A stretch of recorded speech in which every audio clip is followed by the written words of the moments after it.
اب آج ہمیں کرنا ہے پاکستان کے داخلی اور علاقائی جو مسائل ہیں۔ اب اس کے ضمن میں میں اپنا ذہن بنا ہی رہا تھا کچھ کہ کیا بات کروں، کہاں سے شروع کروں، کیا صغرا ہو کیا کبرا ہو، کہ وہ رات جو ہے وہ ایٹمک دھماکہ ہو گیا، اتنا بڑا واقعہ ہو گیا، اچانک جو ہے ایمرجنسی آ گئی، عدلیہ ختم اور ذرائع ابلاغ کی جو ہے پابند، اور ایک بڑا جو ہے ایک انقلاب آ گیا ہے اس ملک کے۔ اب اس سے صورتحال جو ہے بہت بدل گئی ہے، ایک دم بہت بدل گئی۔ میں نے اس سے پہلے 4.25 سال پہلے اسی جگہ پر 29 فروری 2004 کو تقریبا، اس کا یہ میرے پاس اب بھی موجود ہے نوٹس، اور اس کا اشتہار جو دیا تھا اس میں لکھا تھا اخبار میں بہت بولڈ، کیا پاکستان کے خاتمے کی الٹی گنتی شروع ہو چکی ہے؟ کیا پاکستان کے خاتمے کی الٹی گنتی شروع ہو چکی ہے؟ اور میرا جواب تھا اٹس اے بگ یس، ہاں پاکستان کے خاتمے کی، یہ ہے 4.25 سال پرانا۔ اس وقت جو میرا صغرا کبرا تھا وہ بنیادی طور پر دو باتوں، ایک یہ کہ پاکستان اپنا ریشنیلے کھو چکا۔ وائی پاکستان جس مقصد کے لیے اسے بنایا گیا تھا، یہ کسی نسلیت کی بنیاد پر نہیں بنا تھا، کسی لسانیت کی بنیاد پر نہیں بنا تھا، کسی وطنی قومیت کی بنیاد پر نہیں بنا تھا، یہ تو بنا تھا اسلام کے نام پر، اور ایک انتہائی سمجھیے کہ خونی بلڈی جو ڈویژن تھی، دی گریٹ ڈیوائڈ، ایک بڑی کتاب لکھی دی گریٹ ڈیوائڈ، تاریخ انسانی کی عظیم تقسیموں میں سے وہ تقسیم تھی۔ لاکھوں انسان مارے گئے تھے، کروڑوں انسانوں کی تبادلہ آبادی ہوا تھا، ادھر سے ادھر، ادھر سے، تو یہ کس لیے تھا؟ اسلام کے لیے۔ اب ظاہر بات ہے کہ جب یہ ایک آئیڈیالوجیکل سٹیٹ تھی اور یہاں وہ آئیڈیالوجی جو ہے نہ پروموٹ کی گئی نہ نافذ کی گئی، تو it has lost its raison d'etre, یہ جو فرانسیسی ایک لفظ ہے ریزون دی ایتھل، یعنی کسی چیز کے وجود کا سبب، جو اس کا وجود کا سبب ہے، ریزون، ریزون وہ ریزن، انگریزی میں ریزن آپ کہیں گے تو وہ ریزون ہے، ریزون دی ایتھل، تو یہ کسی چیز کے لیے وجہ جواز، what's the justification? Pakistan has lost it's a failed state, یہ بات جو ہے ثابت ہو چکی ہے کئی سال پہلے۔ بلکہ میں نوٹ کر کے بھی لایا ہوں ایک شخص کا، ایک بہت بڑا صحافی رابرٹ کیلان، اس نے 20 ستمبر 2000 کو مضمون لکھا تھا پاکستان از اے فیلڈ اسٹیٹ، اور بہت جلد اس کے اندر خانہ جنگی شروع ہوگی اور انارکی پیدا ہوگی، اور پھر یہ ملک ختم ہو کر افغانستان میں مدغم ہوگا۔ یہ رابرٹ کیلان کا مضمون ہے کہ جو چھپا تھا جنگ کے، اس حوالے سے میں نے اس کا صرف آپ کو یاد دہانی کرائی ہے۔ تو پہلی بات تو یہ کہ پاکستان کا جو ریشنیلے ہے، ریزون دی ایتھل ہے، وہ ختم ہو چکا، اور دوسرا مذہبی اعتبار سے کہ ہم نے اللہ سے جو بدعہدی کی، وعدہ خلافی کی، اس کی زبردست سزا ہمارے اوپر مسلط ہوئی۔ اس کی ایک سزا ہے معنوی سزا، وہ فزیکل نہیں ہے، معنوی ہے۔ وہ کیا ہے؟ نفاق ہمارے دلوں کی پلا دیا گیا۔ دنیا کی منافق ترین قوم ہے مسلمانوں نے، منافق ترین قوم، اس لیے کہ اللہ کا قاعدہ ہے، اللہ نے بیان کیا ہے قرآن میں، جب کوئی قوم اللہ سے کوئی عہد کرتی، اے اللہ اگر ہمیں یہ دے دے گا تو ہم پھر تیرے بڑے نیک بندے بن جائیں گے اور یہ کر دیں گے اور وہ کر دیں گے، اللہ وہ وعدہ پورا کر دیتا ہے، تو اس کے بعد وہ وعدہ خلافی کرتی ہے قوم، تو اس کی سزا کیا ہے؟ فَعَاقَبَ فِي قُلُوبِهِمْ نِفَاقًا، ان کے دلوں میں اللہ تعالی نفاق پیدا دنیا کے اندر، یہ معنوی سزا۔ اس نفاق کی وجہ سے باہمی منافقت ہو گئی، نفاق ہو گیا، اب وہ قوم نہیں رہی، قومیتیں ہو گئی۔ وہ قوم اب کہاں ہے؟ وہ جو قوم ایک تھی، ایک جھنڈے تلے، مسلم لیگ تلے، وہ قوم اب کہاں ہے؟ ڈھونڈ اب اس کو چراغ رخ زیبا لے کر، اس کا تو کوئی وجود ہی نہیں۔ قومیتوں میں تحلیل ہو چکی، عصبیتوں میں تقسیم ہو چکی، علاقائیت بھی ہے، نسلیت بھی ہے، لسانیت بھی ہے، اور مذہبی تفرقے بھی ہیں، وہ تو پارا پارا ہو چکے۔ اس اعتبار سے نفاق باہمی، یہ نفاق کی ایک شکل۔ نفاق کا دوسرا نتیجہ ہوتا ہے کردار کا دیوالا نکل جانا، جو حدیث میں آیا ہے، 2 حدیثیں ہیں، منافق کی نشانیاں 3 ہیں، جس میں تینوں ہیں پکا منافق، اور جس میں ایک ہے تو اسی درجے میں منافق، جب بولے جھوٹ بولے، جب وعدہ کرے خلاف ورزی کرے، جب امین بنایا جائے تو غبن کرے، خیانت کرے۔ اب یہ یارڈ سٹک لے کر اپنے معاشرے کو آپ ناپ لی، from which ever angle you like, جدھر سے چاہیں اس کا جو سیکشن ہے کاٹ لیجیے اپنی قوم کا، معلوم ہوگا کہ جو جتنا بڑا ہے اتنا ہی بڑا جھوٹا، جو جتنا بڑا ہے اتنا ہی بڑا وعدہ خلاف، جو جتنا بڑا ہے اتنا ہی بڑا غبن کر، بلینز کے غبن ہو۔ تو کہا جا رہا ہے 90 کھرب روپیہ جو ہے وہ بے نظیر لے گئی، اللہ جانے، اب ہم تو اسے یہی سن ہی سکتے اور تو کچھ نہیں کہہ سکتے. اس 90 میں سے 1 کھرب اس نے استعمال کیا ہے اپنے اس جو بھی اس نے اپنا کروایا ہے استقبال. کہہ رہے لوگ اللہ جانے واللہ عالم. بہرحال سارے ملک جو اس کا محل ہے اس کا انکار وہ نہیں کر سکتے، چاہے پرٹیکولرلی اس کے نام پر نہ ہو، ہے تو صحیح. اور سوئٹزرلینڈ کی عدالتیں جو ہے وہ تو اب بھی اس کا پیچھا کر رہی ہیں، وہ اپنے ان فیصلے کو لے کے کھڑی ہوئی ہے. اب ہمارا مدعی بیٹھ جائے تو اور بات ہے، حکومت جو ہے وہ خود بیٹھ جائے جو مدعی تھا تو ظاہر بات ہے کہ پھر اس کے بعد تو کوئی سوال پیدا نہیں ہوتا مقدمے کے چلنے، لیکن وہ عدالت تو کھڑی ہے. تو بہرحال دوسرا جو ہے وہ نفاق باہمی کے بعد یہ جو انسانی اخلاقیات کا جنازہ نکلا ہے اس واقعتاً وہ بھی اسی نفاق کا نتیجہ. اور تیسرے یہ کہ سب سے بڑا منافقت کی علامت ہمارا دستور ہے، کہنے کو سارا اسلام اس میں لکھا ہوا ہے، حقیقت میں زیرو. تمام اسلامک پروویژنز ان ایفیکٹو ہے، کوئی ان کی مؤثر ہونے کی شکل نہیں لکھا ہوا ہے. صرف ایک قرارداد مقاصد پر بھی اگر ایک جملے کا اضافہ ہو جائے کہ یہ article it will take precedence over the whole of the constitution, یہ کافی ہے، پورے دستور کو اسلامی بنانے کے لیے کافی ہے. لیکن نہیں، ایک آرٹیکل ہے جیسے اور بے شمار آرٹیکل، یہ دوسری آرٹیکلز کے اوپر کوئی حکمران نہیں ہے. اور آپ کے جسٹس نسیم حسن شاہ صاحب نے یہ فیصلہ دیا تھا جس کی حیثیت سے. تو اسی طریقے سے کوئی قانون سازی کتاب و سنت کے منافی نہیں کی جائے گی. اس کو بھی اٹیچ کر دیا گیا کاؤنسل آف اسلامک آئیڈیالوجی سے، وہ رپورٹیں دیتی رہے گی دیتی رہے گی دیتی رہے گی دیتی رہے گی. رپورٹوں کے انبار لگ گئے، الماریاں بھر گئی. کوئی ایک رپورٹ بھی آج تک پارلیمنٹ میں پیش نہیں ہوئی، کسی ایک رپورٹ کی بنیاد پر بھی کوئی قانون سازی نہیں. اور ہمارا وہ جو ایک ڈکٹیٹر آیا تھا اسلام کے نام پر، ضیاء الحق، اس نے فیڈرل شریعت کوڈ بنائی تو اس کو 2 ہتھکڑیاں پہنا دی، 2 بیڑیاں ڈال دی. دستور پاکستان تمہارے دائرے سے خارج، جوڈیشل پروسیجرل لاز تمہارے دائرے سے خارج، مسلم فیملی لاز تمہارے دائرے سے خارج. اور یہ کہ جو فسکل لاز ہیں مالیاتی وہ بھی 10 سال تک خارج. رہ کیا گیا؟ فریب، جھوٹ، دھوکہ دینے کے لیے دنیا کو فیڈرل شریعت کورٹ. اب روپے کروڑوں خرچ ہو رہے، تنخواہیں ہیں، سب کچھ، یہ سب ایکسرسائز ان فیوٹیلیٹی. اس اعتبار سے یہ 2 پہلو ہیں جو میں گنتا رہا ہوں. اب تیسرا پھر عذاب اللہ کی طرف سے ایک آیا تھا جو فزیکل عذاب ہے، وہ سن 71 میں آ گیا تھا. ملک 2 لخت ہوا، بدترین شکست ہوئی. اور میں ہمیشہ سے کہتا چلا آ رہا ہوں، یہ اچھی طرح نوٹ کر لیجئے کہ جس طریقے سے بنی اسرائیل پر جو تباہی آئی تھی نبوکدنضر کے ہاتھوں، تو اس سے پہلے جو ہے بہت سے اللہ کے نبی جو ہیں انہیں اس کی جو ہے وہ وارن کرتے رہے تھے. ان میں سے میں کچھ نام بھی نوٹ کر کے لایا تھا. یشعیا، یرمیا، حزقیل، وہ کہتے تھے کہ لوگوں، اے بنی اسرائیل، درخت کی جڑ پر کلہاڑا رکھا جا چکا ہے، ہوش میں آ جاؤ، توبہ کرو، باز آ جاؤ. لیکن کسی کے کان پہ جوں تک نہیں. وہی کام میں کر رہا ہوں، 10-15 سال سے کر رہا ہوں. ہوش میں آؤ، تباہی اور بربادی تمہارے جو ہے دروازے پر کھڑی ہوئی، برباد ہو جاؤ. یہ محل تو تم نے بنا لیے ہیں ڈیفنس آف سوسائٹی کے، ان میں رہنا تمہیں نصیب ہوگا یا کوئی اور آ کر رہے، جیسے قرآن مجید میں آیا ہے وَسَكَنْتُمْ فِي مَسَاكِنِ الَّذِينَ ظَلَمُوا. جب قوم کو برباد کر دی جاتی ہے تو کوئی اور آ کر پھر ان کے گھروں کے اندر جو ہے ڈیرا ڈالتا ہے، رہتا ہے، ان محلوں کے اندر جو ہے رونق افروز ہوتا ہے. تو یہ ہوتا ہے، ایک قوم خلاص ہو گئی، ثمود ختم ہو گئی، اس نے محل بنائے ہوئے تھے تو کوئی اور ہی آ کے اس میں آباد ہوئے نا. پھر تو یہی ہوگا، دیکھنا ان بستیوں کو تم کے ویراں ہو گئی اور درخت کی جڑ پر کڑھاڑا رکھا جا چکا ہے. یہ میں کہہ رہا ہوں، 15 سال سے کہہ رہا ہوں. لیکن یہ ہے کہ مجال نہیں، نہ عوام کے کان پہ کوئی جو رینگی ہے، سوائے اس کے کہ آپ حضرات آ جاتے ہیں، بڑا کرم کرتے ہیں، میری باتیں سن لیتے ہیں، کڑوی کسیلی باتیں بھی سن لیتے ہیں. لیکن کوئی حلقہ ہمارے ہاں کا مؤثر، کوئی دینی جماعت، کوئی دینی تنظیم کچھ سوچنے کو تیار نہیں، کوئی لمحہ فکر. یہ ہیں وہ 3 باتیں جس کی بنا پر آج سے 3.25 سال پہلے میں یہ کہہ چکا ہوں کہ پاکستان کے خاتمے کی الٹی گنتی شروع ہو چکی ہے.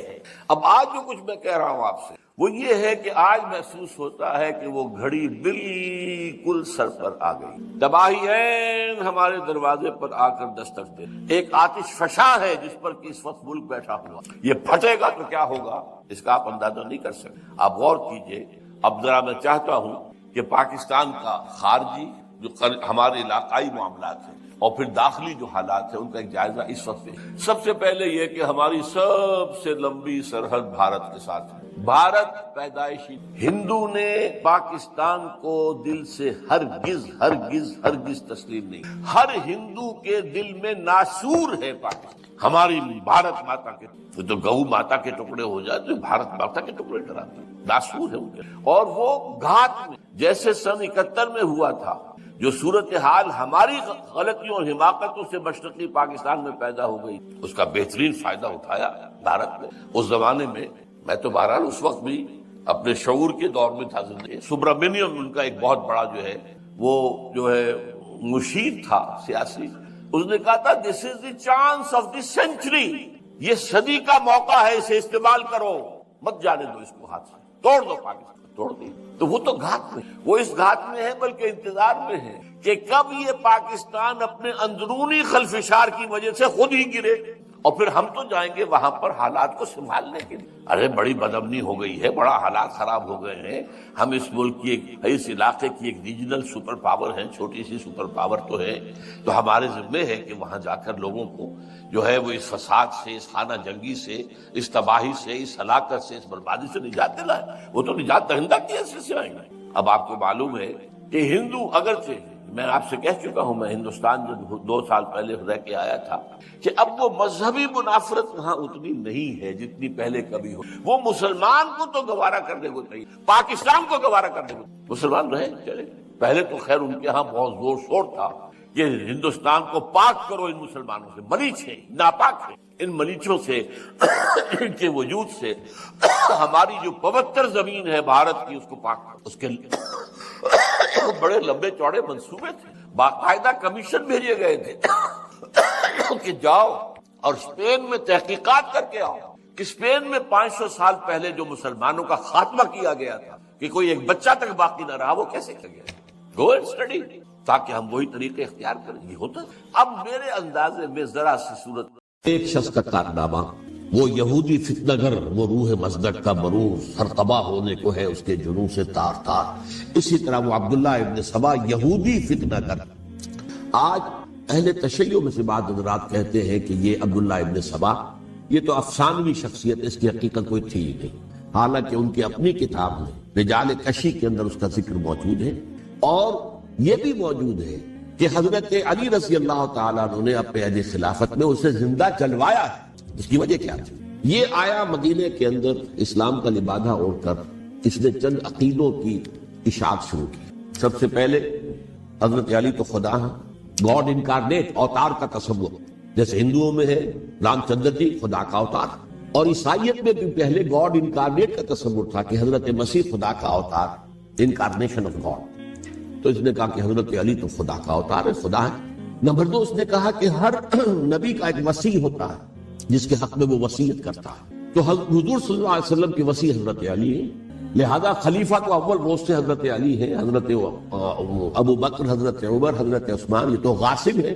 اور حضرت عثمان کی خلافت تھی اس وقت تو خاص طور. پھر اس نے جو قبائلی عصبیت تھی اسے بھڑکایا. پرانی جو عصبیت چل رہی تھی قریش کے اندر، وہ 2 گھرانے ایک دوسرے کے بدلے مقابل تھے. دیکھیے، ایک ہوتا ہے قبیلہ، ایک ہوتا ہے گھرانہ. ہمارے پنجاب میں ایک قبیلہ ہے وٹو قبیلہ، اس کے گھرانے بہت سے، مانے کے، لالے کے، سجے کے، شامت کے.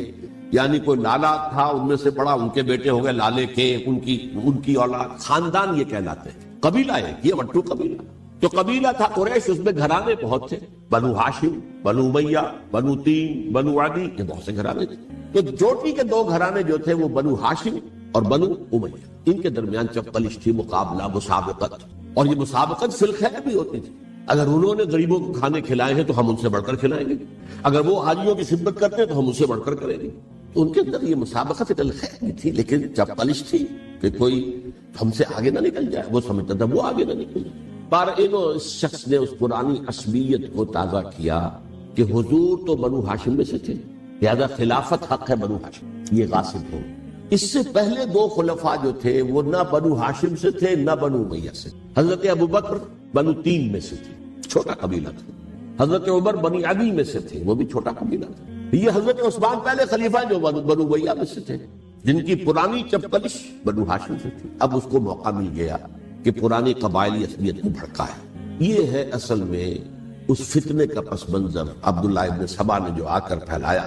اور اس کی تفصیل میں اس وقت میں نہیں جا سکتا کیسے یہ فتنہ پروان چڑھا، کیا انہوں نے اسٹریٹجی اختیار کی کہ یہ کیا کرتے تھے، گروہ بنا کر بھیجتے تھے لوگوں کو کوفے میں جاؤ تو وہاں پر دمشق کے گورنر کے خلاف اور مصر کے گورنر کے خلاف الزامات لگاؤ، اس نے یہ کیا، وہ غبن کر گیا، وہ یہ کر گیا، وہ خیانت کر رہا ہے، وہ رشتہ داروں کو پال رہا ہے، اور عثمان کے خلاف بھی تقریریں کرو رضی اللہ تعالیٰ عنہ۔ دمشق میں جاؤ تو کوفے کے گورنر کے خلاف، کیونکہ دمشق کے گورنر کے خلاف بات کرو گے تو لوگوں کو معلوم ہوگا کہ یہ جھوٹ بول رہے ہیں، لیکن یہ کہ وہاں تو تم بات کرو کوفے کے گورنر کے خلاف اور مصر کے گورنر کے خلاف اور حضرت عثمان کے خلاف۔ مصر میں جاؤ تو بات کرو کوفے کے اور شام کے گورنر کے خلاف اور حضرت عثمان کے خلاف۔ یہ انہوں نے ایسا اٹھایا، اور اس زمانے میں آپ کو معلوم ہے ذرائع نشر و رسائی تھے نہیں، نہ اس فتنے کی پتہ چل سکا جب تک کہ وہ فتنہ جو ہے پوری طرح برگو بار لا کر تراور درخت نہیں بن گئے۔ اس کے نتیجے میں حضرت عثمان رضی اللہ تعالیٰ عنہ شہید، اور خلیفہ پھر حضرت علی رضی اللہ تعالیٰ عنہ کو انہی سوائیوں نے، جنہوں نے گھیراؤ کیا تھا، جنہوں نے حضرت عثمان کو شہید کیا ہے، یہی حضرت علی رضی اللہ تعالیٰ عنہ کے ارد گرد ہوئے۔ اور حضرت علی رضی اللہ تعالیٰ عنہ بھی نہیں چاہتے تھے خلافت کی بیعت لینا، لیکن آخر کیا کرتے؟ کیا وہ امت کو بغیر خلیفہ کے چھوڑ دیتے؟ حضرت زبیر سے کہا گیا، انہوں نے نہیں مانا، رد کر دی بات۔ حضرت طلحہ سے کہا گیا، انہوں نے نہیں مانا، حضرت علی سے کہا گیا، اب عشرہ مبشرہ میں سے یہی تو تھے نا، لہذا انہوں نے تسلیم کر لیا، خلافت ہو گئی۔ لیکن اس کے بعد جو خانہ جنگی ہوئی ہے، اس خانہ جنگی کے نتیجے میں نوٹ کر لیجئے کہ 1,00,000 کے قریب مسلمان ایک دوسرے کی تلواروں اور نیزوں اور برچھیوں اور تیروں سے ہلاک۔ یہ ہماری تاریخ کا تاریخ ترین باب ہے۔ 5 سال، 4.5 سال حضرت علی کی خلافت کے، اور 6 مہینے حضرت حسن کی خلافت رضی اللہ تعالیٰ عنہ۔ اس سے کیا ہوا کہ ایک طرف تو اسلام کی جو توسیع ہو رہی تھی، تھمتا نہ تھا کسی سے سیل رواں ہمارا، وہ سیلاب رک گیا، انٹرنل سیبوٹاج ہو گئی نا، اب تو اندر ہی آپس ہی میں اگر دستوں گریبان ہو گئے تو باہر اب کیا توسیع کرتے ہیں، وہ توسیع کا عمل رک گیا۔ اور یوں سمجھیے کہ جیسے ٹرک اگر کبھی چل رہا ہو، بھرا ہوا ہو لوڈنگ، اور وہ چڑھائی چڑھ رہا ہو، تو اگر کہیں موشن ٹوٹ جائے، ٹرک کو رکنا پڑے، تو ڈرائیور کے جان پر بن جاتی، اس لیے کہ اس کو دوبارہ سٹارٹ کرنا، اور جبکہ وہ چڑھائی پر ہے، انکلائن پر ہے، آسان کام نہیں، خطرہ ہوتا ہے وہ پیچھے جو ہے وہ نہ جائے۔ اور پہاڑی علاقوں میں آپ کو معلوم ہے ذرا پیچھے چلے جانے کا مطلب جو ہے بہت خطرناک جو ہے نتیجہ نکل سکتا۔ بہرحال حضرت علی رضی اللہ تعالیٰ عنہ نے اپنے خلافت میں ایک کام یہ کیا، اب اس کی کیا مصلحتیں تھیں یہ تو انہی کے علم میں ہوگا، ہم قیاس کر سکتے ہیں، اور میں اس میں نہیں جانا چاہتا۔ ابھی تک خلافت کا مرکز تھا مدینہ منورہ، حضرت ابوبکر، حضرت عمر، حضرت عثمان، وہی جہاں حضور صلی اللہ علیہ وسلم رہے تھے اور جہاں پر کہ حضور مدفون تھے۔ لیکن حضرت علی نے اپنا مرکز جو ہے وہ کوفہ۔ اچھا، اس کی ایک ظاہری وجہ یہ سمجھ میں آتی ہے کہ اسلام کا جو پھیلاؤ ہو گیا تھا، وہ سلطنت اتنی وسیع ہو گئی تھی کہ مدینہ منورہ بہت جنوب میں اور بڑے صحرا کو عبور کر کے جانا ہوتا تھا۔ کوفہ جبکہ ایسی مقام پر تھا کہ جہاں سے مشرقی راستہ جا رہا ایران کو، عراق کے اندر تو ہے وہ شہر کوفہ، اور پھر ایران اور خراسان اور ہندوستان کو راستہ جا رہا ہے، وہیں سے شمال کی طرف جا رہا ہے، شام کی طرف اور ترکی کی طرف، اور وہاں سے پھر یہ کہ مغربی افریقہ کو بھی کنٹرول کرنا، جو شمالی افریقہ کو بھی آسان تھا۔ بہرحال حضرت علی نے کوفہ کو اپنا مرکز بنایا، اور نتیجہ یہ ہوا کہ سبائیوں کا بھی مرکز وہی بن گیا، چونکہ انہوں نے اپنے آپ کو گردا گرد رکھا حضرت علی کے رضی اللہ تعالیٰ۔ اب ظاہر بات ہے کسی پرٹیکولر پرسن کے خلاف تو کوئی مقدمہ موجود تھا نہیں، بلکہ جب جنگ جمل ہو رہی تھی، ابھی جنگ نہیں ہوئی تھی، حضرت عائشہ، حضرت طلحہ، حضرت زبیر وہ لے کر آئے تھے لشکر اس مطالبے کے لیے کہ حضرت عثمان کے قاتلوں کو سزا دی جائے، قصاص لیا۔ حضرت علی رضی اللہ تعالیٰ عنہ سے گفت و شنید ہو رہی تھی، حضرت علی جو ہے اس پر آمادہ ہو گئے کہ ٹھیک ہے، میں جو بھی قاتلین عثمان ہیں ان کو گرفتار کر کے سزا دوں گا۔ این اسی وقت کوفے کی مسجد کے اندر جو ہے 10,000 کا مجمع کھڑا ہو گیا، ہم سب قاتل عثمان، لو ہم سے بدلہ کہاں سے ہو۔ اور انہوں نے کیا کیا، جاتے ہی جنگ چھیڑ دی، جب چھڑ جائے تو یا مرو یا مارو، اس کے سلامت کو چارہ کار ہوتا ہی نہیں۔ ایک رات میں 10,000 مسلمان شہید، جن میں 2 عشرہ مبشرہ میں سے حضرت زبیر اور حضرت طلحہ رضی اللہ تعالیٰ۔ تو یہ صورت تھی، سبائیوں نے گھیراؤ کیا حضرت علی کا رضی اللہ تعالیٰ۔ حضرت معاویہ دعوے دار نہیں تھے خلافت کے، قطعاً نہیں، ان کا صرف ایک دعویٰ تھا، اور وہ یہ تھا کہ عثمان کے قاتلوں کو گرفتار کرو، یا خود سزا دو یا ہمارے حوالے کرو، ہم اس سے قصاص لیں گے۔ اس لیے کہ قبیلہ بنو امیہ کا تھا، اور حضرت ابی معاویہ بنو امیہ میں سے، تو ایک خاندانی طور پر جو ہے ہم قصاص لیں گے ان سے جنہوں نے قتل کیا ہے حضرت عثمان۔ لیکن یہاں ظاہر بات ہے کہ حضرت علی رضی اللہ تعالیٰ عنہ کی طرف سے مطالبہ یہ ہوتا تھا تم پہلے میری بیعت کرو، میرے ہاتھ مضبوط کرو تاکہ میں ان کے خلاف کوئی اقدام کر سکوں. لیکن انہیں یہ اندازہ تھا کہ اگر میں نے بیعت کی تو ظاہر بات ہے کہ حضرت علی تک پہنچنے سے پہلے مجھے گردن اڑا دیں گے، اس لیے کہ سبائی جو ہے وہ آپ کو گھیرے ہوئے. بہرحال ایک عجیب الجھاؤ، ایک ڈائلیما تھا جس کی وجہ سے یہ جنگ چلتی رہی، اور حضرت علی رضی اللہ تعالیٰ عنہ کو انہی کے شیعان علی ہی کے اندر سے وہ جماعت علیحدہ ہوئی تھی جس کو ہم خوارج کے نام سے جانتے ہیں، اور ایک خارجی ملجم ابن ملجم ہی نے حضرت علی کو شہید کیا رضی اللہ تعالیٰ عنہ. پھر حضرت حسن رضی اللہ تعالیٰ عنہ، اب دیکھیے کس قدر صحیح بات تھی جو حضرت علی رضی اللہ تعالیٰ عنہ نے فرمائی جب ان سے کہا گیا کہ کیا ہم آپ کے بیٹے حسن کے ہاتھ پر بیعت کر لیں رضی اللہ تعالیٰ عنہ. فرمایا نہ میں تمہیں اس کا حکم دیتا ہوں نہ میں اس سے روکتا ہوں، یہ تمہارا معاملہ ہے، امرہم شورا بینہم، تم اپنے باہمی مشورے سے جو فیصلہ کرو گے ٹھیک ہے، میں نہ حکم دیتا ہوں نہ روکتا ہوں. اس کا کیا مطلب ہے؟ باپ کے بعد بیٹے کی خلافت ہرگز حرام نہیں ہے، ورنہ کہتے کیسے ہو سکتا میرا بیٹا؟ نہیں، یہ نہیں کہا. حضرت عمر سے بھی کہا گیا تھا کہ اپنے بیٹے کو نامزد کر دیں، عبداللہ ابن عمر کو، تو انہوں نے جواب میں کیا کہا؟ اسے تو طلاق دینی بھی نہیں آتی. انہوں نے اپنی کسی زوجہ کو طلاق دی تھی اور اس میں جو صحیح ترین طریقہ ہے وہ اختیار نہیں کیا تھا. انہیں طلاق دینے تک نہیں آتی تو میں اسے خلیفہ بنا. یہ نہیں کہا تھا کہ باپ کے بعد بیٹا خلیفہ نہیں ہو سکتا، یہ تو نہیں تھا، کہیں حرام نہیں ہے، نہ کتاب و سنت میں، نہ کوئی حدیث ہے، نہ کہیں قرآن مجید میں. تو حضرت علی نے بھی فرمایا رضی اللہ تعالی نہ میں روکتا ہوں نہ حکم دیتا ہوں، یہ تمہارا اپنا معاملہ ہے. بہرحال حضرت حسن رضی اللہ تعالی عنہ نے حضرت امیر معاویہ سے صلح کر لی، خلافت ان کے سپرد کر دی. دیکھیے میں حضرت ابوبکر، حضرت عمر، حضرت عثمان، حضرت علی کے ساتھ حضرت حسن کے دور خلافت کو بھی خلافت راشدہ میں سے سمجھتا ہوں، اور تبھی 30 سال پورے ہوتے ہیں اس حدیث کے مطابق کہ حضور نے فرمایا خلافت 30 برس رہے گی پھر ملوکیت آئے. تو حضرت حسن کا بہت بڑا کارنامہ یہ ہے کہ اس خانہ جنگی کا دروازہ بند کیا، اور یہ پیشن گوئی تھی حضور کی صلی اللہ علیہ وسلم. حضرت حسن جو بچے تھے حضور کے انتقال سے پہلے، میرا یہ بیٹا مسلمانوں کے 2 گروہوں میں صلح کرائے، یہ حضور کی پیشن گوئی تھی، اور وہ پیشن گوئی حضرت حسن کے علم میں بھی ہوگی یقیناً. بہرحال انہوں نے صلح کی حضرت امیر معاویہ کے ساتھ رضی اللہ تعالی عنہ، خلافت ان کے حوالے کر دی، اور کچھ شرائط تھی طے ہو گئی. اللہ خیر. حضور کی تو یہ پیشن گوئی جو ہے صحیح ثابت ہوئی کہ میرا یہ بیٹا مسلمانوں کے 2 بڑے گروہوں کے درمیان صلح کرا رہا ہے، اور سبائیوں نے انہیں تانے دیے یا عار المومنین، اے مومنوں کے لیے موجب عار، موجب شرم، تم نے بزدلی دکھائی، تم نے امیر معاویہ کو خلیفہ تسلیم کر دیا، تم نے بزدلی دکھائی. معاذ اللہ ثم معاذ اللہ ثم معاذ. اب میں کچھ باتیں حضرت امیر معاویہ کے بارے میں کہنا چاہوں، اس لیے کہ وہاں اس میں نے حضرت معاویہ کے بارے میں یہ تو بہت حدت کے ساتھ کہا تھا، اور میں اب بھی اس پر قائم ہوں اور پوری طریقے سے قائم ہوں. میرا مستقل موقف یہی ہے کہ حضرت معاویہ رضی اللہ تعالیٰ عنہ کے دور خلافت کو ہم خلافت راشدہ میں شامل نہیں سمجھتے، اہل سنت میں سے کوئی بھی نہیں سمجھتا. لیکن اس کے ساتھ میں نے حضرت امیر معاویہ کے کچھ مناقب بھی بیان کیے ہیں تاکہ پلڑا جو ہے ترازو کا اس کے دونوں پلڑے سامنے آئے. لیکن یہ کہ وہ حصہ میرے اس بیان کا نکال دیا گیا، ختم کر دیا گیا. یہ میں نہیں جانتا کہ اس میں کیا مصلحت دیکھی گئی ہے. اس میں تو کسی کے لیے کوئی معاملہ ایسا نہیں تھا کسی کے جذبات کو جو ہے وہ ٹھیس پہنچانے والا. کیونکہ میں نے کہا وہ خلیفہ راشد نہیں تھے، صاف میں نے کہا، بلکہ وہ دور ملوکیت کا آغاز ان سے ہو گیا. بلکہ جب ایک صاحب نے یہ کہا کہ کربلا کے بعد سے دور ملوکیت آ رہی تھی، تو میں نے کہا نہیں جناب، دور ملوکیت تو 20 سال پہلے پوری ہو چکی تھی، شروع ہو چکی. حضرت امیر معاویہ کے بھی 20 سال میں وہ دور ملوکیت میں شمار ہیں. انہیں کسرى العرب بھی کہا گیا، عرب کے کسرا جو شہنشاہ ایران کا خطاب تھا، حضرت معاویہ رضی اللہ تعالیٰ عنہ کو کسرى العرب کہا گیا، عرب کا کسرا یہ. لیکن دوسری طرف یہ ہے کہ وہ صحابی رسول رضی اللہ تعالیٰ حضور کے برادر نسبتی بھی ہیں، حضور کے سالے ہیں. ان کی ہمشیرہ ام حبیبہ حضور کی زوجہ محترمہ ہے، ام المومنین ام حبیبہ رضی اللہ تعالیٰ. پھر کس قدر معتمد علیہ تھے حضور کے کہ کاتبان وحی میں شامل تھے.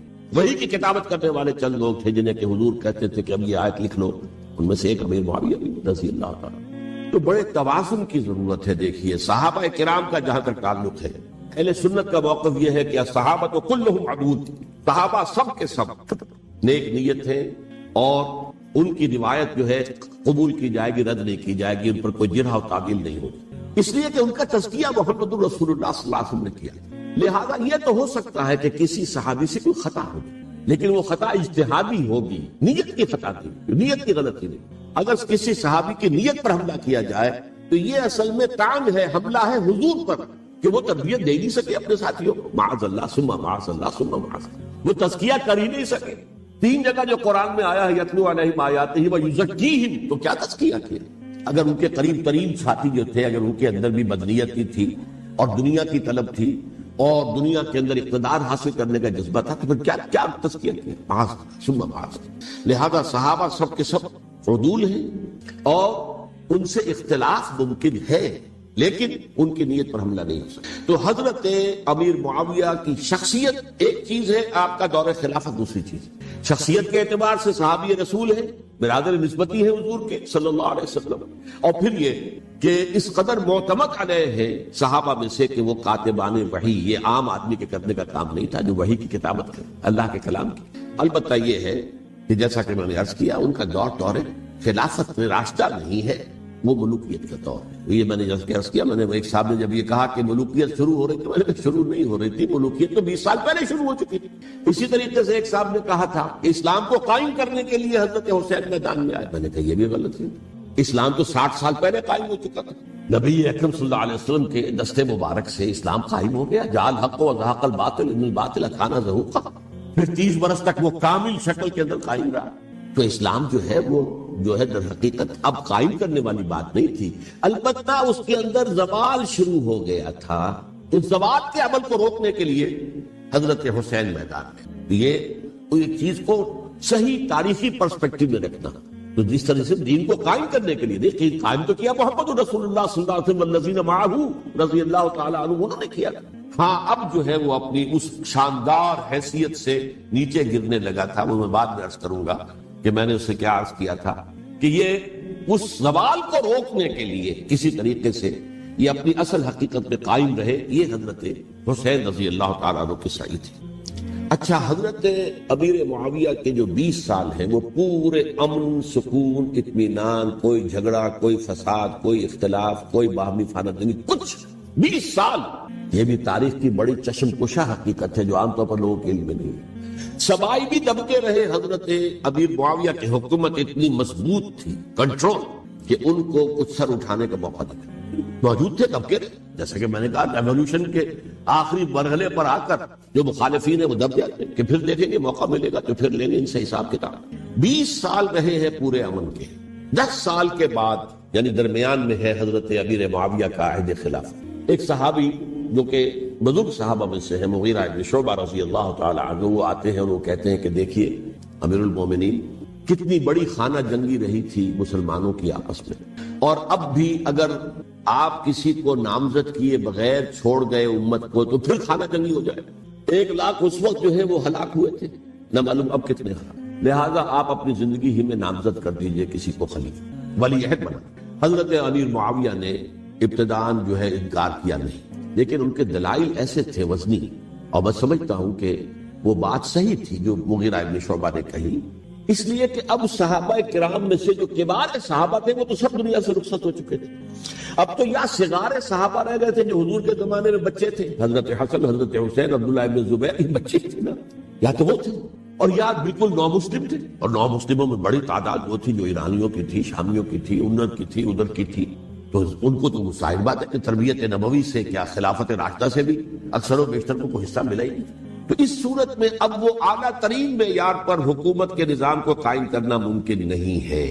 کوئی قبائلی عصبیت جب تک حکومت کی پشت پر نہیں ہوگی، حکومت مستحکم نہیں ہوگی۔ یہ گویا کہ ایک جس کو کہتے ہیں کہ حقیقت بینی، واقعیت پسندی، ایک آئیڈیالزم ہے اور ایک ریئلزم ہے کہ آپ فیکٹس آن دی گراؤنڈ کو غور کریں، سوچیں اس کے اوپر اور پھر کوئی فیصلہ کریں۔ اس اعتبار سے پھر حضرت امیر معاویہ نے بات مان لی اور بیعت لے لی لوگوں سے حضرت یزید کے لیے کہ یہ خلیفہ ہوں گے میرے بعد، اس کو ولی عہدی کہتے ہیں۔ اچھا، اس وقت 5 افراد ایسے تھے کہ جنہوں نے اس سے اختلاف کی، یہ بات بہت اہم ہے۔ میرا کتاب کیا ہے، سانحہ کربلا، اس کے کچھ نسخے آج یہاں ہوں گے، آپ لوگ پڑھیے اسے غور سے اور پھیلائیے تاکہ حقیقت سامنے آئے۔ 5 افراد کون تھے جو ہونے چاہیے؟ ابو بکر فوت ہو گئے، ان کے بیٹے عبد الرحمن ابن ابی بکر۔ عمر فوت ہو گئے، ان کے بیٹے عبداللہ ابن عمر۔ عباس فوت ہو گئے، ان کے بیٹے عبداللہ ابن عباس۔ زبیر فوت ہو گئے، ان کے بیٹے عبداللہ ابن زبیر۔ اور حضرت حسن جو ہے ان کا انتقال ہو چکا تھا حضرت علی کے بیٹے حضرت حسین رضی اللہ تعالیٰ عنہ مجمعین۔ حضرت حسن کے بارے میں ایک فریق کا کہنا یہ ہے کہ انہیں زہر دے کر ہلاک کیا، اہل تشیع کا قول یہ، جبکہ اہل سنت کہتے ہیں کہ نہیں، وہ اپنی جو بھی طبی موت تھی اس سے ان کے وفات۔ لیکن میں اس میں نہیں جانا چاہتا، اس لیے کہ یہ مائکرو ہسٹری جو ہے نا، وہ تو ایک ایک واقعے کے لیے ادھر کی روایات کیا، ادھر کی کیا ہیں، ان کے پاس کیا دلائل، یہ تو کسی ریسرچ اسکالر کا موضوع ہے، میرا موضوع نہیں۔ لیکن بہرحال یہ 5 حضرات تھے جنہوں نے ولی عہدی کی بیعت نہیں کی، لیکن حضرت معاویہ اتنے حلیم الطبع انسان تھے، انہوں نے جبر نہیں کیا، کوئی تشدد نہیں کیا۔ ٹھیک ہے، ولی عہدی کی بیعت نہیں کر رہے، کوئی بات نہیں، میری بیعت تو کی ہوئی ہے نا، ابھی تو میں زندہ ہوں، بات ختم ہو گئی، میری بیعت کو تو نہیں توڑا انہوں نے، فسخ بیعت نہیں کی۔ اس اعتبار سے انہوں نے نہ کوئی تشدد کیا، نہ جبر کیا، نہ کوئی معاوضہ کیا۔ لیکن جب امیر معاویہ کا انتقال ہو گیا، اب ولی عہدی کی بجائے وہ اب خلافت کی بیعت، سب لوگوں نے بیعت کر لی۔ ان 5 میں سے ایک فوت ہو چکے تھے، حضرت عبد الرحمن ابن ابی بکر فوت ہو چکے رضی اللہ، 4 تھے، ان 4 میں ایک اختلاف تھا۔ 2 کی رائے یہ تھی، عبداللہ ابن عمر، عبداللہ ابن عباس، کہ اگرچہ یہ کام غلط ہوا ہے، اسلام کی روح کے منافی ہوا ہے، یہ بادشاہت کی بنیاد پڑ رہی ہے، لیکن یہ بات ایسی نہیں ہے کہ اس کی بنا پر ہم خانہ جنگی شروع کروا دیں، امت کے خون خرابہ کروائیں، فساد کروائیں، لہذا انہوں نے بیعت کر لی۔ اب کوئی اگر یہ کہے معاذ اللہ کہ وہ بک گئے تھے یزید کے ہاتھ میں، معاذ اللہ ثم معاذ اللہ، وہی بات آپ اختلاف کر سکتے ہیں کہ انہیں نہیں کرنی چاہیے تھی، یہ کوئی رائے رکھے مجھے اختلاف دے، لیکن ان کی نیت پر حملہ کریں گے تو حملہ محمد رسول اللہ پر ہوگا صلی اللہ علیہ وسلم۔ عبداللہ ابن عمر کون ہے؟ کتنی حدیثیں ان سے جو ہے وہ منقول ہیں۔ عبداللہ ابن عباس کون ہے؟ جنہیں حضور نے جو ہے جن کے لیے دعا کی تھی، اے اللہ فقہہ فی الدین وعلمہ التاویل، اے اللہ اس نوجوان کو دین کا فہم عطا کر اور قرآن کی تعویل اور تفسیر کا علم عطا کر، حبر الامہ کہلاتے ہیں۔ وہ کہیں پیسوں اور ٹکوں کے عوض بن جانے والے نہیں تھے، انہوں نے امت کی مصلحت دیکھی، نیت جو ہے اس پر حملہ نہ کیجیے، البتہ اختلاف کا حق آپ کو حاصل۔ 2 حضرات جو ہے ڈٹے رہے کہ نہیں، ہمیں کم وقت میں ریزسٹ کرنا ہے۔ عبداللہ ابن زبیر عمر کے اعتبار سے وہ بڑے ہیں، مسلمانوں میں سب سے پہلے ولادت مدینے میں جا کر جو ہوئی ہے وہ عبداللہ ابن زبیر کی ہوئی ہے۔ ہجرت کر کے جب مہاجرین وہاں پہنچے، کچھ عرصے تک کسی کے ہاں کوئی اولاد نہیں ہوئی، تو لوگوں نے تانے دینے شروع کر دیے کہ معلوم ہوتا ہے کہ یہاں آ کر یہ مکے کے رہنے والے جو ہے کمزور ہو گئے ہیں، ان کے ہاں اولاد ہی نہیں ہو رہی۔ پھر عبداللہ ابن زبیر کی ولادت ہوئی ہے، یہ حضرت ابو بکر کے نواسے، حضور کی زوجہ محترمہ حضرت عائشہ کی بہن حضرت دیکھیے ابھی نام نکل گیا ہے جی، حضرت اسماء رضی اللہ تعالی عنہا ادہما، یہ ان کے ساتھ لاتے حضرت زبیر کے بیٹے۔ ان کا فیصلہ ہوا کہ ہمیں رجسٹ کرنا ہے کم وقت میں، ایٹ اینی کاسٹ۔ حضرت حسین ابن علی رضی اللہ تعالی عنہما کا بھی فیصلہ ہوا کہ ہمیں رجسٹ کرنا ہے کم وقت میں۔ البتہ ان میں بھی ایک اختلاف ہو گیا، یعنی یہ 2 تو جڑے رہے، ان 2 میں اختلاف۔ عبداللہ ابن زبیر کا کہنا یہ تھا کہ ہمیں حجاز میں رہنا چاہیے، یہ سرزمین ہے جس میں نبوت کی برکات سب سے زیادہ ہے، یہاں ہم مضبوط قلعے کے اندر ہیں، ہمیں یہاں سے جو ہے رجسٹ کرنا چاہیے اور ختم کرنا چاہیے اس نظام کے اندر جو خرابی آ گئی ہے۔ حضرت حسین رضی اللہ تعالیٰ عنہ کے پاس خطوط کا تانتا بنا ہوا تھا، کوفے سے لوگ خط لکھ رہے تھے، آئیے آئیے آئیے، ہم آپ کے ہاتھ میں بیعت کریں گے، ہم آپ کے ہاتھ میں بیعت کریں گے، ہم آپ کے ہاتھ میں بیعت کریں گے۔ یہی وہ کوفہ جو حضرت علی کا دارالخلافہ رہا تھا اور جو پھر سبائیت کا گڑھ بن گیا۔ چنانچہ حضرت حسین نے حضرت مسلم بن عقیل کو بھیجا وہاں پر کہ میرے نمائندے کی حیثیت سے جا کر وہاں پر بیعت لو۔ 10-12 ہزار افراد نے بیعت کر لی، لیکن اس کے بعد یزید کی طرف سے گورنر بنا کے بھیجا گیا ابن زیاد کو۔ ابن زیاد نے آ کر جو تشدد کیا اور سختی کی تو سب کے سب بیعت توڑ کر اور سب منحرف ہو گئے۔ مخلصین تو وہ تھے نہیں، الکوفی لایوفی، کوفی جو ہے وہ تو کوئی وعدہ وفا کرنے والا ہوتا ہی نہیں، بیعت توڑ دی۔ فمن نقص فانما ينقص على نفسه، بیعت کے بعد بیعت توڑ دینا بہت بڑا توڑ دی۔ ادھر اطلاع مل گئی حضرت حسین کو، چل چکے تھے وہ، راستے میں تھے کہ وہاں تو مسلم بن عقیل شہید ہو گئے اور سب لوگوں نے بیعت توڑ دی۔ اب واپس جانا چاہتے تھے لیکن مسلم بن عقیل کے بیٹے جو ہے اڑ گئے۔ یہ عرب کی اپنی ایک جو ہے پرانی ان کی حمیت اور ان کا قبائلی نظام کہ اب ہم اپنے والد کے خون کا قصاص لیے بغیر نہیں جائیں۔ حضرت حسین رضی اللہ تعالیٰ عنہ کی مروت اور شرافت، یہ میرا ساتھ دینے کے لیے آئے تھے، اب میں ان کا ساتھ نہ دوں تو یہ تو شرافت اور مروت کے خلاف ہے۔ اچھا چلو چلتے۔ وہاں جا کر بھی این اپنے میدان کے اندر بھی حضرت حسین رضی اللہ تعالیٰ عنہ نے 3 چیزیں پیش کی ان کوفیوں کے لشکر کے خلاف۔ سب سے بڑا لشکر کے اندر سب سے بڑے تو کوفی تھے، جنہوں نے بیعتیں کی ہوئی تھی حضرت حسین کے ساتھ. دیکھو مجھے جانے دو واپس حجاز کی طرف، یا مجھے سرحدوں پر بھیج دو تاکہ میں کافروں کے ساتھ جنگ کرتے ہوئے اپنی جان لے لوں، یا مجھے یزید کے پاس جانے دو، میں اپنا معاملہ اس سے طے کر لوں. لیکن کوفیوں کو یہ گوارا نہیں تھا. اگر یہ یزید کے پاس پہنچ گئے تو ہمارا کچا چٹھا بیان کر دیں گے کہ مجھے تو ان لوگوں نے برگلا کر بلایا تھا. اس لیے کہ دیکھیے حضرت امیر معاویہ کے 20 سالوں کے دوران میں بتا چکا ہوں، ان کی حکومت اتنی مستحکم تھی کہ اس کے خلاف کوئی فتنہ اٹھانا ممکن نہیں تھا. اب کیونکہ ایک چینج اوور ہوا تھا، اور چینج اوور میں آپ کو معلوم ہوتا ہے کہ ایک جس کو کہتے ہیں every thing is in the melting پاٹ، ابھی تو یہ درمیان کے اندر معاملہ ہے. تو انہیں موقع ملا، سر اٹھایا حضرت حسین رضی اللہ تعالیٰ عنہ کو، جو خطوط لکھے جس کے کہ تھیلے کے تھیلے اور بوریوں کی بوریاں بھری ہوئی حضرت حسین کے ساتھ تھی. وہ کہا کہ آئیے ہم آپ سے بیعت کریں. انہوں نے نہیں مانا. اور اصل میں حضرت حسین کے قاتل وہ کوفی ہیں، وہ بزدل، وہ منافق، جنہوں نے بیعت کر کے بیعت توڑی. اور اب وہ آ گئے کہ اگر یہ حسین رضی اللہ تعالیٰ عنہ بچ کر کہیں یزید کے پاس پہنچ گئے تو پھر ہمارا کچا چٹھا جو ہے وہ سامنے آ جائے گا اور ہماری پھر شامت ہے. لہذا انہوں نے قتل کیا حضرت حسین کو رضی اللہ تعالیٰ. ایک بات جو علامہ ڈاکٹر قلب صادق نے فرمائی، اور میرے علم میں یہ بات پہلے نہیں تھی، وہ یہ کہ حضرت حسین کے قتل کا فتویٰ ایک بہت بڑے مفتی نے دیا. یہ بات بھی ذرا سمجھ لیجیے. حضرت حسین رضی اللہ تعالیٰ عنہ کے قتل کا فتویٰ ایک بہت بڑے مفتی نے دیا. کیوں دیا تھا؟ اس لیے کہ حضور کی احادیث موجود ہیں کہ جب ایک شخص کی ایک خلیفہ کی بیعت ہو جائے تو دوسرا اگر کھڑا ہو تو اسے قتل کر دو. کھلی حدیث. اسی لیے ایک بہت بڑے مفسر بھی ہیں، فقیہ بھی ہیں، قاضی ابن العربی رحمۃ اللہ علیہ. ایک ابن عربی ہیں الف لام کے بغیر، ابن عربی، وہ بہت بڑے صوفی ہیں، فلسفی ہیں، اندلس کے ہیں. یہ قاضی ابن العربی ہیں جنہوں نے قرآن کی تفسیر لکھی ہے اس اعتبار سے کہ صرف ان آیات کی تفسیر جن سے کہ فقہی احکام جو ہے ان کا استنباط ہوتا ہے. یہ دو تفسیریں اس طور سے لکھی گئی ہیں قرآن مجید کی. احکام القرآن ان کا نام ہے دونوں کا. ان میں سے ایک جو ہے قاضی ابن العربی کی ہے. ان کا ایک جملہ نقل ہوتا ہے، قتل الحسین بسیف جدہ، حسین قتل ہو گئے اپنے ہی نانا کی تلوار سے. وہ تلوار کیا تھی؟ جب کسی کی بیعت ہو چکی ہو پھر کوئی کھڑا ہو مدعی خلافت. میرے نزدیک حضرت حسین مدعی خلافت نہیں تھے. یہ بات اس وقت سامنے لوگوں کے نہیں آئی، بلکہ حکومت نے یہ باور کرا دیا کہ یہ تو باغی ہے، یہ مدعی ہے خلافت کے. انہوں نے تو دعویٰ نہیں کیا خلافت، وہ تو صرف اس عمل کو روکنے کے لیے میدان میں آئے تھے. اور اس بات کو اچھی طرح سمجھ لیجئے کہ اس وقت تک یہ جو تصور آج ہمارے پاس ہے کہ ریاست علیحدہ ہے، حکومت علیحدہ ہے. State of Pakistan, we are loyal to the state of Pakistan. ہم ریاست پاکستان کے وفادار ہیں، گورنمنٹ آف پاکستان کے وفادار نہیں ہیں. We are not loyal to the government.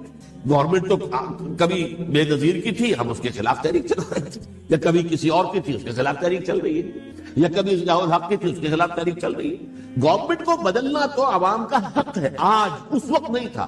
اس وقت ریاست اور حکومت کا کوئی فرق نہیں تھا. لہذا جو حکومت سے اختلاف کرے گویا کہ باغی ہے. یہ ہے اصل میں وہ پیچیدہ مسئلہ کہ کیوں کسی مفتی نے فتویٰ دے دیا.